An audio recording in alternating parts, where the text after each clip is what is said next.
Assalamualaikum warahmatullahi wabarakatuh. Perkenalkan, nama saya Diana Puspita dengan NIM 2205011110019 dari kelas Manajemen Investasi C. Video ini saya buat untuk memenuhi tugas UAS pada mata kuliah Manajemen Investasi yang diampu oleh Ibu Farahia Sartika MM. Tugasnya yaitu membuat portofolio yang berisikan minimal 10 instrumen investasi.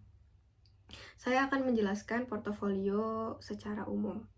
Jadi secara umum, portofolio investasi adalah kumpulan instrumen aset investasi seperti saham, obligasi, reksadana, deposito, komoditas, dan lainnya yang dimiliki oleh seseorang atau institusi dengan tujuan memperoleh imbal hasil dari pertumbuhan nilai instrumen investasi di masa yang akan datang. Pada portofolio yang saya buat itu terdiri dari 40% saham, 30% obligasi, 20% reksadana pasar uang, dan 10% deposito. Yang pertama, saya mengambil saham dari sektor perbankan, yaitu saham BBCA. Karena saham BBCA ini termasuk saham blue chip dan banyak menjadi pilihan utama investor di Indonesia, jadi saya juga memilih saham ini. Kemudian saham BBCA juga menjadi saham teraktif nomor 1 yang tercatat dalam Bursa Efek Indonesia per 6 Desember tahun 2024. Kalau dilihat dari chartnya juga, chart harga dalam beberapa tahun terakhir bisa dibilang cukup naik secara signifikan. Hal ini berarti baik bagi investor. Berdasarkan spekulasi saya pribadi, saham BBCA ini berpotensi naik dalam jangka panjang, jadi bisa untuk perlindungan investasi dalam jangka panjang juga. Kemudian yang kedua, saya masih mengambil dari sektor perbankan, yaitu saham BMRI atau Bank Mandiri. Sebenarnya karena fitur dan produk yang ada di Bank Mandiri itu nyaman digunakan, jadi saya memutuskan untuk menaruh saham saya di Bank Mandiri.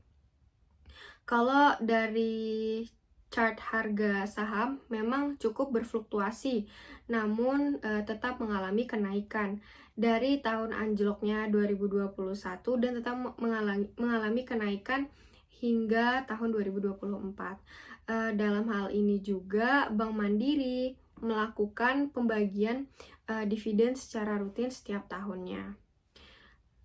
Bank Mandiri tercatat sebagai saham teraktif keempat per 6 Desember tahun 2024 tercatat dalam Bursa Efek Indonesia.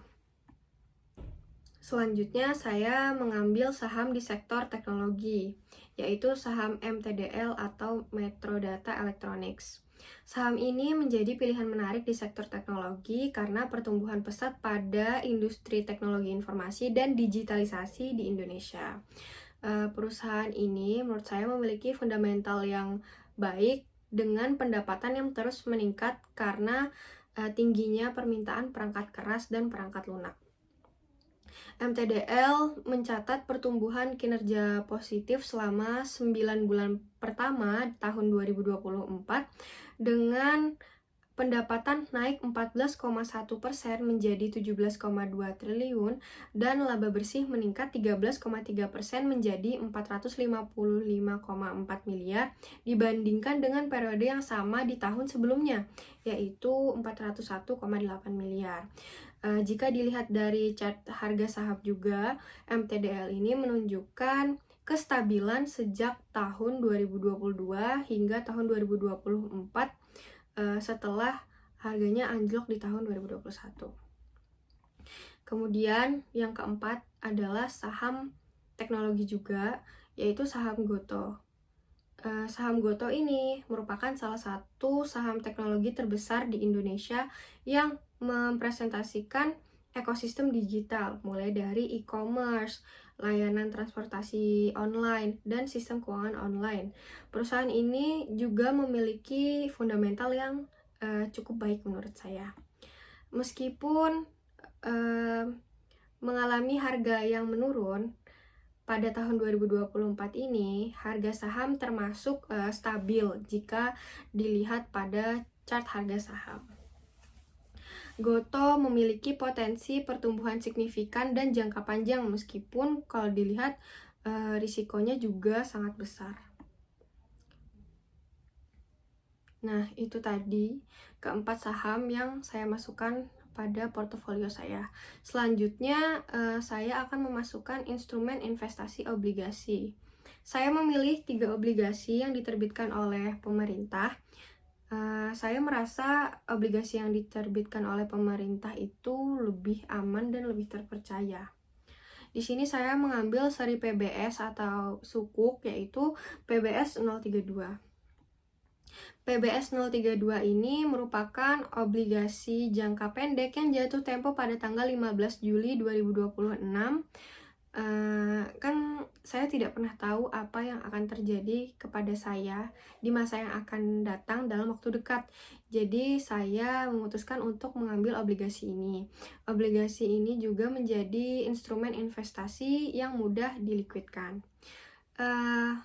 Pembeliannya dilakukan ketika harga masih di 97,35%, termasuk masih di bawah 100%, sehingga kalau membeli pun itu bukan dengan harga yang full atau belum dengan harga yang penuh gitu. Jadi jika di kemudian hari harga belinya di atas 100%, itu bisa kita jual dan mendapatkan keuntungan yang lebih juga. Yieldnya juga termasuk besar, yaitu 6,65% per tahun. Selanjutnya adalah obligasi FR fixed rate. Ini merupakan obligasi yang diterbitkan oleh pemerintah Indonesia juga, tapi tidak berprinsipkan syariah. Saya mengambil obligasi FR 0090. Obligasi ini merupakan obligasi yang jatuh tempo pada 15 April 2027. Masih termasuk obligasi jangka pendek. Saya memilih ini karena nilai harga belinya masih di bawah 100%, yaitu 96,95%. Yieldnya juga cukup besar, yaitu 6,55% per tahun. Selanjutnya yaitu obligasi FR 0091. Obligasi ini jatuh tempo pada tanggal 15 April 2032. Ini termasuk dalam obligasi jangka panjang. Obligasi ini menawarkan yield yang lebih besar daripada obligasi jangka pendek, yaitu kalau di FR 091 ini ya, itu 6,74% per tahunnya.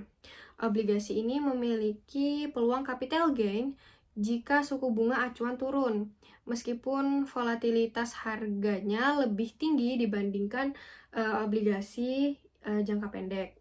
Obligasi ini saya pilih karena bisa untuk mengunci hasil yang lebih tinggi dalam jangka panjang dan risikonya tidak terlalu besar.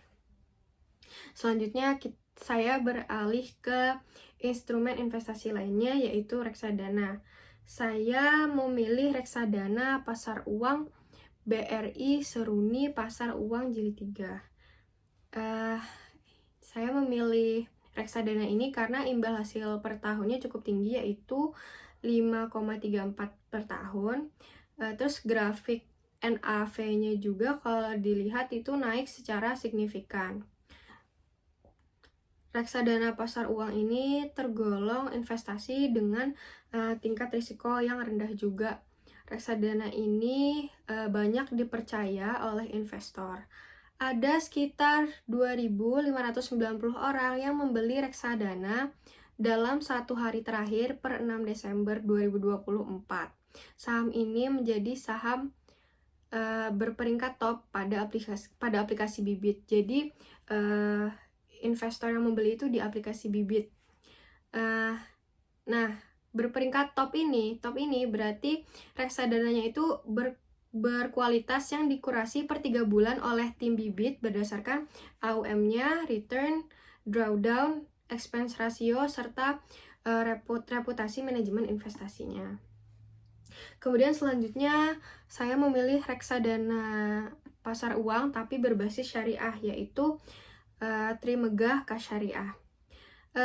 Imbal hasilnya dari reksadana ini cukup tinggi, yaitu 5,3% per tahunnya. Grafik NAV-nya juga signifikan naik dalam 5 tahun terakhir.